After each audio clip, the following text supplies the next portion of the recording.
Hey guys, how you doing? Ray here again. If you'd like to subscribe to my channel, it's Nitro Kyosho.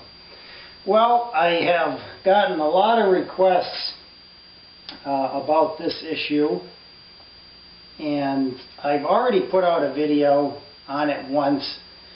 Maybe this time we'll get a little bit more in-depth so people can understand. It mainly applies to a 450 size helicopter. Like a T-Rex or a Blade 450 by E-Flight. And people want to tone these things down a bit. They want them to be easier to fly. Now, I used to fly at a field a couple of years ago, and the guys would come there with 450s, and they couldn't fly them. They'd crash them. They didn't like the way they handled, and they'd come back the next week with 500s, 600s, and 700s.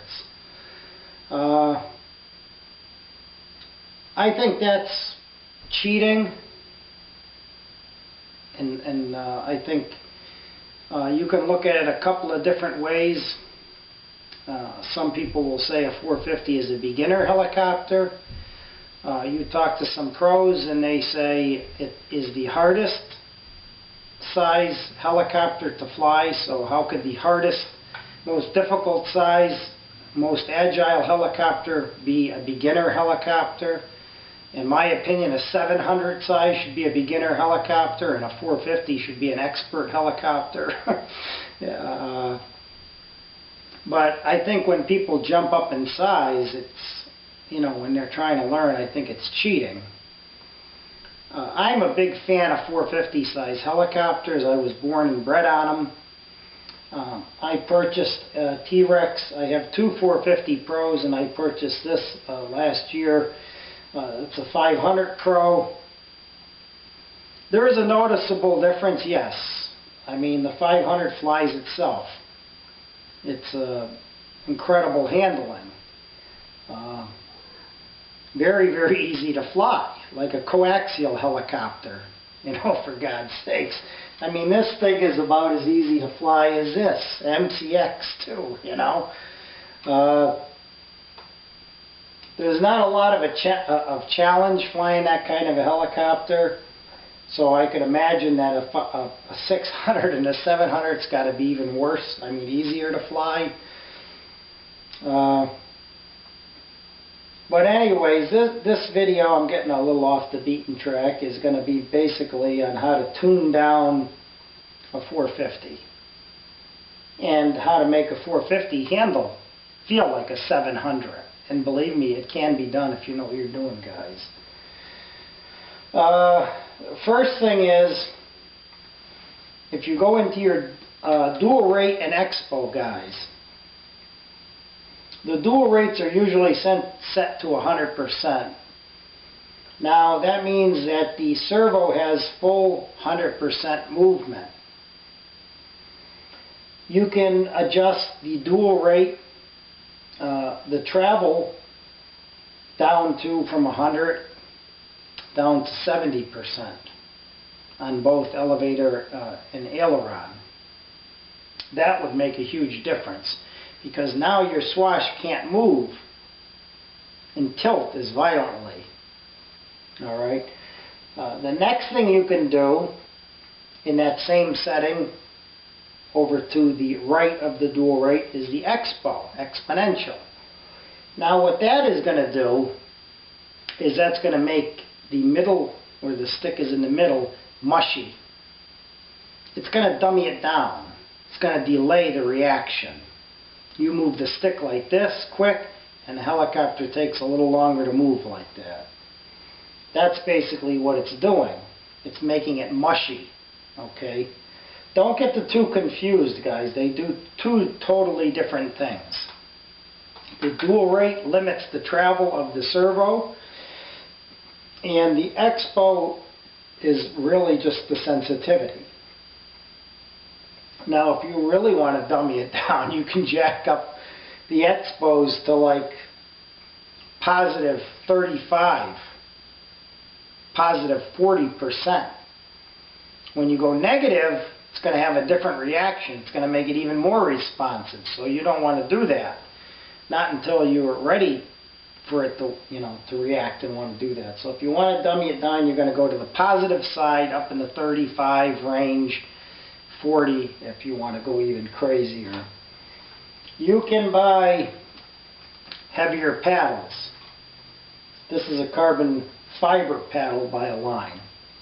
These are about 4 grams a piece. These are about 6.3 a piece. Doesn't sound like much, but believe me, it makes a huge difference. If you want to dummy it down, guys, you want to put heavier paddles, not lighter. You can buy these things. You can get these online.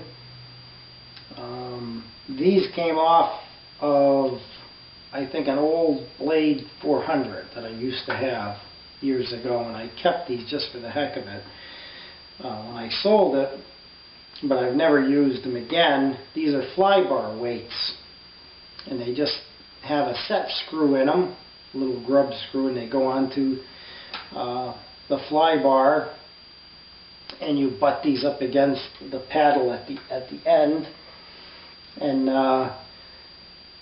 these will make it really dog down too. The fly bar is a big part of what's making it react, also the way that it's reacting.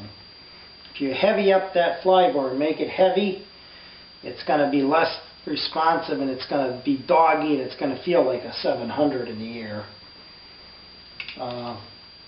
You can also move the paddles out a little bit further than their recommended settings, but not a whole lot. I don't know if that makes a huge difference, guys, but it will make a little, because it's a balancing thing. The farther out they go, you'll get a little bit more. Different blades, guys. There's a lot of different weights when you're buying blades.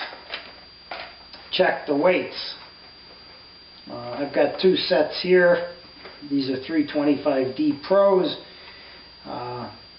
These are supposed to be 20 grams a piece. I brought these to work and weighed them on a scale, and they were not 20 grams a piece. They were about 25 grams a piece. So you're talking a difference of a 50 gram set and a 40 gram set. These here are lighter. These were supposed to be 18 grams a piece, and they just about were. So heavier blades too, guys. They're going to make it a little doggier, but for some 3D maneuvers, they will make it track better too. A lot of guys like to use heavier blades when doing the acrobatics to get it to track better. But you can put heavier main blades, heavier paddles. Make sure you check the weights of these guys when you're buying them. A lot of companies will say what they are, the weights. There's different paddles out there. If you can find a set of these flybar weights, I don't know if you Google search them, RC helicopter flybar weights, or if you go to E-Flight, look for E-Flight stuff anywhere, A-Main Hobbies, I'm sure that you could find these little weights too. Or you can, like I said, Google search it. But you can dummy down a 450 size helicopter, guys, with doing the dual rate to adjust your travel of your servo. The Expo, the sensitivity of the stick, making it less responsive, is going to help you to learn when you're hovering, and heavier paddles and everything.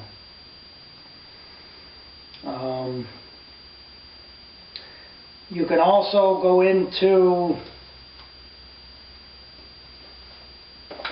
I don't know if that would, well, I think it would make a, well, you could go into your swash mix too, guys, and you can dummy it down a little bit there too with the aileron and elevator. You can also limit the movement of the servos even more, but you don't want to start messing with too many things, because just by doing the Expo and the dual rates should be enough. Not even having to do anything with the fly bar weights. You could, most helicopters, if you're buying those ready to fly, or ready, whatever they call them, ready to fly, like E-flite stuff, the throttle curves for normal settings are usually going to be at a low stick 0, position 2, 25, position 3 would be 50, position 4 would be 75% throttle, and high stick would be 100. You can dummy those down a little bit. You can change those to have a little less power taking off. But in my opinion, more or less, guys, just the dual rates and maybe a heavier flybar paddle, and you can dummy. You could really make a 450 a nice, relaxing Sunday flyer. Like I said, I don't know. I've heard it so many different ways. The controversy about big helicopters and small helicopters. It is a fact the 450 is the hardest size to fly. It's the fastest, the quickest, the most agile. Like I said, a lot of guys where I used to fly, they didn't like flying them, and they would jump up in size. But remember, when you jump up in size, the price jumps up, and the parts list for fixing them jumps up tremendously.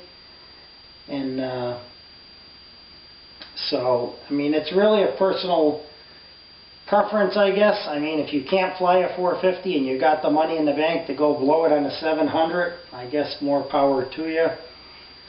I went with a 500. The 500 is a very nice helicopter, guys. I still love my 450s better. The 500, like I said, it handles like a dream.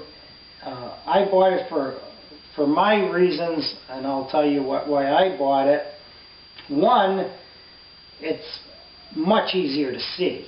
You can fly it out a little bit further. Visually, it's a lot easier to see in the air, and I like that. The 450s do get small. The other thing is, it can handle more wind. If you have a day where it's windy and you want to go flying, and more or less the wind ability, more or less, is about landing, in my opinion. I've flown my 450s in some pretty nasty winds, but because the 450 Pros have such a narrow landing gear on them, and in my opinion, if that was one thing I could change about that helicopter, I probably would, is make them a little bit wider. I usually don't have any trouble landing it, but I think on a windy, very windy day, you could have some trouble with those narrow skids. The 500 has a much wider stance and it's easier to land. But other than being easier to land, it's, like I said, visually it's easier to see in the sky. It can handle the wind a little better. But I don't think personally, I don't know if I would go any bigger. I really don't like the way the bigger helicopters handle. I like the quick, fast agility. I don't want to say that I would never go bigger to a 600 or a 700, but at this point I don't have any plans to. And like I said, a lot of it is a matter of personal preference, but from some of the pro flyers that I've spoke with, told me whatever you can do on a 450 and however good you get on it, everything else is going to be a breeze. A joke to fly a 600, a 700, a 550, whatever. So it's up to you guys whether you want to take the easy way out or the hard way out, or